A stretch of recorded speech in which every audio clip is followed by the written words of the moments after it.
Bonjour à tous, c'est fans de Cinoche, ravi de vous voir dans cette nouvelle vidéo et aujourd'hui, écoutez, on va regarder un peu tous les films que j'ai pu voir au mois de mars, que ce soit sur les chaînes de streaming, au cinéma ou dans ma propre collection de films.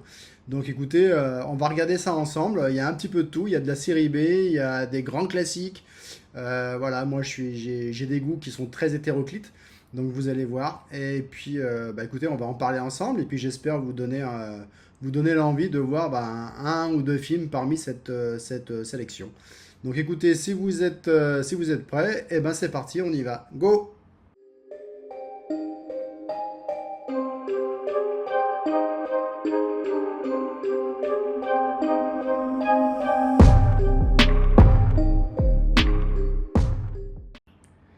Alors, avant de voir ensemble tous les films que j'ai pu voir au mois de mars, je voulais vous présenter en fait le magazine Les Années Laser. Donc ça, c'est la parution du mois d'avril, qui vient juste de sortir en kiosque. Donc si vous ne connaissez pas ce magazine, c'est vraiment la Bible pour tous ceux qui aiment le support physique. C'est la Bible du home cinéma. Dedans, vous allez retrouver en fait, écoutez, tout ce qui est attrait au Blu-ray, au 4K, au DVD, avec des tests de films, des actus sur les sorties matérielles, lecteur Blu-ray, vidéoprojection, etc., etc. Et dedans, vous pouvez retrouver également aussi, écoutez, par exemple, là, pour ce mois-ci, on a un spécial Bud Spencer, donc qui retrace un peu toute la carrière de cet immense acteur. Je dis immense parce que j'adore. Ici, on peut retrouver également des home cinéma de particuliers. Donc c'est toujours sympa de voir un peu ce qu'ont fait les autres en matière de travaux pour installer sa propre salle.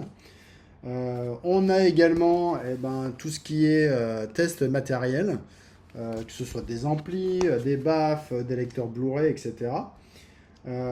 Vidéoprojection aussi, hein.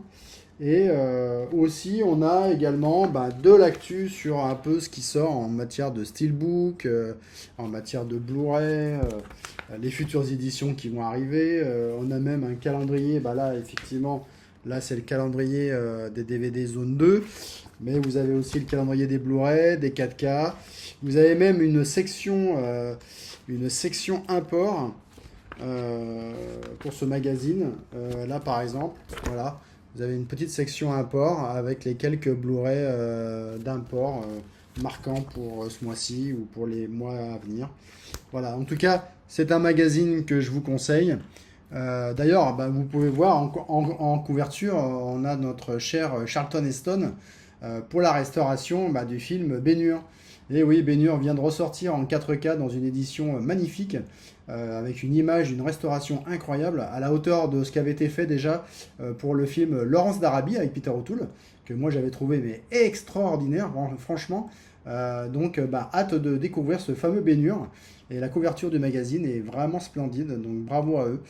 Alors je vous le dis tout de suite, je ne suis pas payé par les années laser, hein, pas du tout, hein, il y a rien de sponsoré. C'est juste, voilà, c'est juste moi qui suis fan de ce magazine depuis 30 ans et qui m'accompagne dans cette aventure de la collection du support physique. Voilà. J'ai commencé au mois de mars avec un petit thriller américain qui date de 2012 qui s'appelle ATM. Il a été réalisé par David Brooks.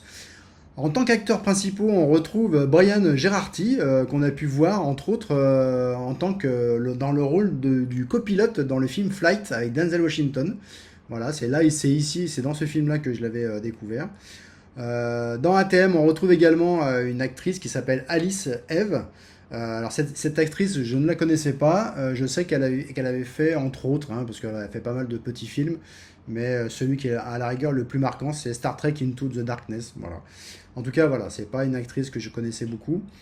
Donc, qu'est-ce que raconte ATM? Le pitch est très simple. C'est trois personnes en plein hiver qui décident en fait en pleine nuit d'aller retirer après une soirée de l'argent dans un distributeur automatique de billets qui se trouve en plein milieu d'un parking de centre commercial.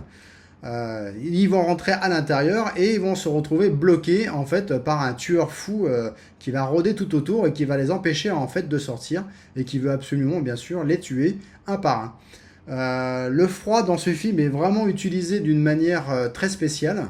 Le réalisateur nous fait vraiment ressentir que bah, voilà, le froid est aussi une menace encore pire que le fameux tueur. Moi j'ai vraiment aimé ce film, j'aime bien l'ambiance, il y a une petite tension assez sympathique.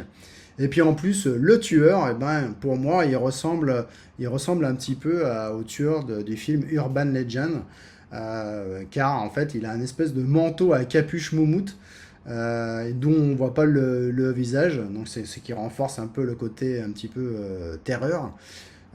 Donc voilà, j'ai vraiment aimé ce film. Écoutez, je vous le conseille si vous voulez le voir, foncez, c'est un petit thriller américain très sympathique. Deuxième film, bah écoutez, là, on va parler de grands classiques, hein, du film américain, du cinéma d'action. Eh ben, je veux parler, bien entendu, du film Rambo 2 avec Sylvester Stallone. Rambo 2 a été réalisé par George P. Cosmato. Alors, je ne sais pas si vous le connaissez en tant que réalisateur, mais en tout cas, c'est lui qui a réalisé entre autres Cobra ou le western Tombstone, hein, par exemple, avec Val Kilmer, qui était vraiment excellent. Donc, bah écoutez, Rambo 2, le pitch, je pense que tout le monde le connaît, hein. C'est Stallone qui joue le rôle de John Rambo, un ancien vétéran du Vietnam qui est renvoyé en fait en plein Vietnam pour aller voir si ben, il y a encore des prisonniers de guerre américains dans les camps vietnamiens. Donc écoutez, ça c'est un film, bah moi je suis très fan de Sylvester Stallone, j'adore la série des Rambo. D'ailleurs, bah, mes préférés, ça reste Rambo 1, Rambo 2, Rambo 3 est pas mal, John Rambo est vraiment excellent, Last Blood, j'ai pas aimé du tout. Voilà, en tout cas, voilà, c'est une série, c'est une saga que tout le monde connaît, je vais pas m'étendre dessus. Mais en tout cas, si vous l'avez pas vu, bah écoutez, foncez, hein, parce que voilà, si vous connaissez pas le personnage de John Rambo interprété par Sylvester Stallone, bah écoutez, c'est l'occasion. Mais regardez quand même Rambo 1 avant, comme ça au moins vous serez pas perdu pour le 2. Voilà, allez, petit conseil du jour. Allez, encore un très grand classique, mais cette fois ben, du cinéma français, et je veux parler bien évidemment du film Garde à vue avec Lino Ventura et Michel Serrault dans les rôles principaux. Garde à vue a été réalisé par Claude Miller en 1981, et pour moi, ça, c'est un chef-d'œuvre complet du cinéma français qu'il faut absolument avoir vu dans sa vie. Voilà, Garde à vue, c'est vraiment un film incroyable. Alors le pitch, très facile, ben, c'est une garde à vue en fait, hein. Tout se passe en huis clos en fait au commissariat où l'inspecteur, ou le commissaire plutôt, interprété par Lino Ventura, va interroger un soi-disant suspect dans une affaire de meurtre de petite fille. Et ça sera Michel Serrault qui interprétera ce rôle de notaire d'une petite ville qui va être accusé en fait bah, d'avoir tué deux petites filles. Et bah, ce sera un duel psychologique entre les deux avec bah, des dialogues incroyables de Michel Audiard, une musique complètement dingue. Et en plus, bah, voilà, on a aussi une très grande actrice dans ce film qui fait une petite apparition, c'est Romy Schneider, qui va jouer en fait la femme de ce notaire, et qui va avoir vraiment un rôle d'ailleurs très ambigu dans ce film. En tout cas, voilà, c'est un film que je vous conseille. Michel Serrault est juste incroyable. Bah, on le connaissait tous sur ses rôles comiques. Et là, bah, c'est vraiment un rôle très dramatique. Et il le joue d'une manière admirable. Je crois même qu'il a une récompense pour ça, de mes souvenirs. Enfin voilà, c'est un très grand Claude Miller qu'il faut avoir vu. Voilà, je vous le conseille. Foncez, foncez le voir. Bon, là, je change complètement de registre pour le prochain film. Je passe de Claude Miller, Ventura Serrault, à Arnold Schwarzenegger dans le film La fin des temps. Alors, c'est un film que je ne connaissais pas, je l'avais jamais vu. J'ai découvert un Schwarzenegger vraiment, bah, écoutez, pas trop mal, dans ce petit film très sympathique d'action où Schwarzenegger en fait joue le rôle d'un ex-flic devenu un petit peu agent de sécurité, voilà, et qui va en fait être confronté juste à Satan qui va revenir sur Terre pour en fait engendrer un enfant qui lui permettrait de régner sur le monde. Voilà, donc ça c'est le pitch de ce film. Alors beaucoup d'action dans ce film, pas mal d'effets spéciaux qui sont assez sympathiques. Gabriel Byrne joue le rôle de Satan vraiment d'une façon excellente.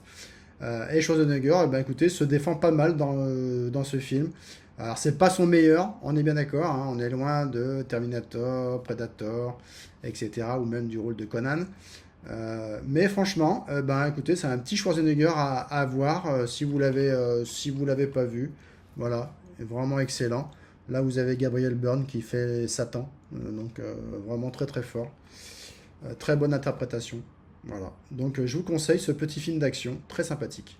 Voilà. Je continue ce mois de mars avec un film qui a un très gros affect avec moi. C'est un film d'Elliot Silverstein. Il a été réalisé en 1977. Il s'agit du film Enfer mécanique, The Car en anglais. Alors Elliot Silverstein, réalisateur, rappelez-vous, c'est celui qui a fait entre autres les westerns Cat Ballou avec Lee Marvin, ou alors Un homme nommé Cheval avec Richard Harris. Voilà, donc deux grands westerns hein, quand même. Donc là, on est quand même sur un petit film, un petit thriller vraiment excellent. Le pitch très simple, une grosse berline noire arrive dans une petite ville de l'Utah et elle va commencer à décimer un par un certains habitants. Voilà. Donc forcément, bah, la police va se lancer à ses trousses hein, et le shérif interprété par l'acteur James Brolin, va devoir jouer des coudes pour arriver à détruire cette fameuse voiture. Alors James Brolin, rappelez-vous, c'est un acteur très connu, hein, et il a joué entre autres dans le film Monde Ouest avec Yul Brynner. Il a joué aussi dans Amityville, la maison du diable, hein, pour ne citer que. Hein, il en a fait plein d'autres, hein, mais enfin voilà, ce sont les plus connus à la rigueur. On retrouve également l'acteur Ronny Cox. Alors Ronny Cox, je l'adore parce que c'est lui qui faisait le lieutenant de police de Beverly Hills dans le flic de Beverly Hills avec Eddie Murphy. Et on retrouve et aussi Kathleen Lloyd, une actrice que j'aime bien aussi, qui a joué aussi elle dans Missouri Breaks d'Arthur Penn. Voilà, donc entre autres. Hein. Bon, elle n'a pas fait énormément de films. Enfin, en tout cas, voilà. Là, dans Enfer mécanique, elle a vraiment sa place et elle joue très très bien. D'ailleurs, il y a une scène dans le film, attention spoil, hein, mais si vous voulez arrêter la vidéo, arrêtez-la.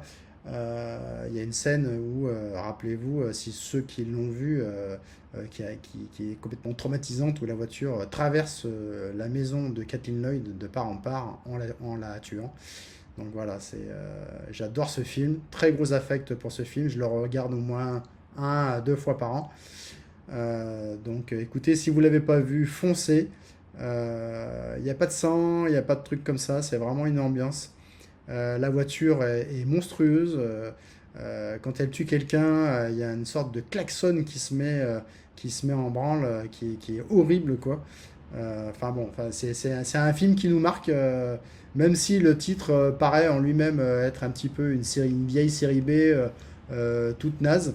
Eh ben, ne vous y fiez pas, c'est vraiment un très bon film que je vous conseille de voir.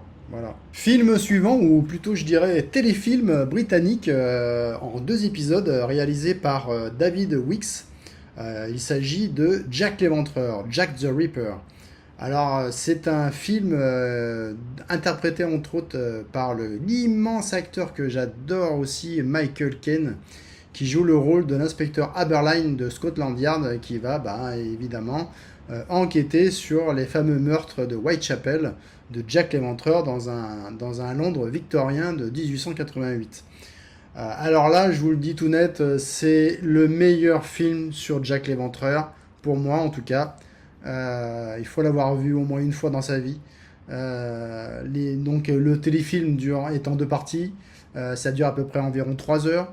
On suit vraiment une enquête policière de bout en bout qui est vachement détaillée et qui se reporte en fait à des comment on appelle ça, à ce qu'on avait dit à l'époque sur la fameuse identité de Jack l'Éventreur qui pourrait être peut-être un médecin de la reine, etc. Bref. Donc là, tout le film raconte tout ça. L'interprétation de Michael Caine est juste incroyable. Il a un rôle, mais vraiment, mais il marque, enfin, je veux dire, il soutient le film, mais à lui tout seul, quoi. Enfin, c'est vraiment excellent. L'ambiance du vieux Whitechapel de 1888 est vraiment retranscrite de manière vraiment super, avec les pubs londoniens tout pourris. Enfin bref, voilà. Donc très très bon téléfilm à voir absolument si vous l'avez pas vu. Voilà, moi je le vois aussi très régulièrement. Voilà, ce sont peut-être les seuls téléfilms que je regarde très régulièrement, une à deux fois par an. Voilà, en tout cas, je vous le conseille. Jack the Ripper. Allez, on passe au cinéma d'horreur cette fois et je vais vous parler du film, un film que j'adore encore une fois. Là, en regardant la vidéo, vous allez me dire, mais il adore tous les films en fait. Non, non, non, il y a certains films que je n'aime pas, je vous rassure. Mais en tout cas, celui-là, je voulais le revoir dans une super qualité. Donc, il s'agit du film réalisé par Neil Marshall, The Descent, qui d'ailleurs va ressortir en 4K bien très très prochainement dans une édition Steelbook magnifique que je vous mets ici d'ailleurs. Voilà, donc une édition à ne pas rater hein, si vous êtes fan du film. Donc qu'est-ce que raconte en fait ce fameux The Descent? Eh ben, tout simplement, en fait, le film suit Sarah, une femme traumatisée par un accident de voiture qui a coûté la vie à son mari et puis à sa fille. Et un an plus tard, eh ben, pour l'aider en fait, à surmonter son deuil, etc., donc ses amis l'emmènent en expédition de spéléologie dans une grotte complètement reculée des Appalaches. Et là, ça va être le drame. Donc, je vous raconte pas tout. C'est un film qu'il faut voir absolument. Il faut le voir pour d'abord son atmosphère. Si vous êtes claustro, c'est pas la peine de regarder. Vraiment une atmosphère claustrophobique, mais à mort, quoi. Parce que 90% du film se situe sous terre. Surtout que bah, voilà, on a affaire en fait à un vrai survival horror où on suit les péripéties de toutes ces femmes. Certaines sont sportives, d'autres pas du tout, qui vont être confrontées à l'horreur absolue à l'intérieur des grottes. Voilà, donc voilà, c'est vraiment un film que je vous conseille. Je pense que c'est dans mon top 10 des films d'horreur ever. Donc c'est vraiment un film qu'il faut voir absolument. Sachant qu'il existe deux versions de fin du film. Il y a une version européenne qui apparemment est plus, celle-ci, hein, donc est plus trash et plus sordide. Donc c'est celle-là que voulait en fait, qui se rapproche de ce que voulait Neil Marshall au départ. Et une fin de la version américaine qui est un peu plus ambiguë. Je trouve que c'est la scène d'ouverture qui est un peu plus ambiguë. Je crois que voilà, un truc comme ça. Enfin voilà. En tout cas, le film a été super bien réalisé. Il ressort en 4K bientôt. Donc c'est l'occasion de le voir si vous ne l'avez pas vu ou de le revoir dans des conditions vraiment extraordinaires. Surtout qu'en plus, comme ça se passe 80% dans une grotte très sombre, je pense que le 4K, j'espère que la qualité 4K sera au rendez-vous pour ça, pour faire retranscrire cet effet de noirceur absolue. Donc voilà. Donc un film que je vous conseille. Allez, prochain film, alors complètement rien à voir avec le film de Neil Marshall, The Descent. Là, je vais vous parler d'un film de Paul Verhoeven qui est sorti en 1985, il me semble. Il s'agit du film La chair et le sang, interprété entre autres par Rutger Hauer. Donc c'est un acteur que j'aime beaucoup également. Je ne sais pas si vous vous rappelez, c'est l'autostoppeur maniaque du film Hitcher, entre autres. Voilà. Ou même je viens de me rappeler, c'est aussi l'acteur que j'avais bien aimé ce film d'ailleurs, l'acteur du film Vengeance aveugle, où il joue le rôle d'un aveugle qui sait manier le sabre comme personne. Voilà, si vous ne l'avez pas vu, c'est un film foncé, c'est un très très bon film. Donc bref, Paul Verhoeven, Paul Verhoeven, tout le monde le connaît, hein, parce que c'est le réalisateur entre autres de Robocop, Total Recall, Basic Instinct. Il a fait quoi aussi? Il a fait Starship Troopers, enfin bref, que des tops. Et là, effectivement, ce film-là que j'avais jamais vu auparavant, c'était vraiment une découverte pour moi. Et ça m'a pas très transcendé, quoi. Voilà. Pourtant, j'aime bien l'univers médiéval, hein, parce que là, du coup, le pitch, on est en plein dedans, hein, parce que en fait, c'est une équipe, ça se passe en fait au 15e siècle, où un groupe de mercenaires mené par le vétéran Martin, donc, qui est joué par Rutger Hauer, vont piller une ville après avoir été trahis par un seigneur féodal. Lors du chaos, ils capturent une jeune noble, Agnès, promise à un mariage politique. Mais au lieu de la libérer ou de la tuer, les mercenaires la gardent comme otage et surtout comme monnaie d'échange. Mais sauf que bah, forcément la situation va complètement dégénérer. Donc voilà, ça c'est pour le pitch du film. Mais ce film, faut quand même le voir comme un film qui explore vraiment la brutalité que pouvait avoir à l'époque médiévale. Donc parce que là on retrouve vraiment des scènes de sexe très crues pour l'époque, hein, bien sûr. Des scènes de sexe très crues. On retrouve aussi bah, le côté un peu dégoûtant avec la peste, etc., etc. Les scènes de bataille, pour moi, bah, on a fait beaucoup mieux, hein. Je pense que Verhoeven, là, sur ce coup-là, il n'a pas été très très inspiré. Vous avez qu'à juste à regarder Jeanne d'Arc de Besson en comparaison et vous allez voir, c'est complètement autre chose. Mais voilà, donc c'est un film, bah écoutez, c'est quand même un petit film sympathique à voir. C'est un film clé dans la filmographie de Verhoeven quand même, puisque il marque en fait la fin de sa période européenne avant de passer à Hollywood, où là il va faire du Robocop, Total Recall, etc. Donc voilà, donc c'est quand même un film à découvrir. Mais voilà, j'ai pas été transcendé plus que ça. Allez, on passe cette fois-ci à un film sorti en 2025 que j'attendais énormément, vu le pitch. C'est le film Good Boy, première réalisation de Ben Leonberg. Voilà, donc j'attendais beaucoup de ce film-là, donc sur vraiment l'histoire d'un chien qui va ressentir pas mal de choses dans une maison isolée, etc. Donc c'est un film d'horreur totalement indépendant qui a été vraiment raconté entièrement du point de vue d'un chien. Et ce chien-là, bah, la particularité de ce chien, bah, c'est que c'est exactement le chien du réalisateur qui s'appelait Indy.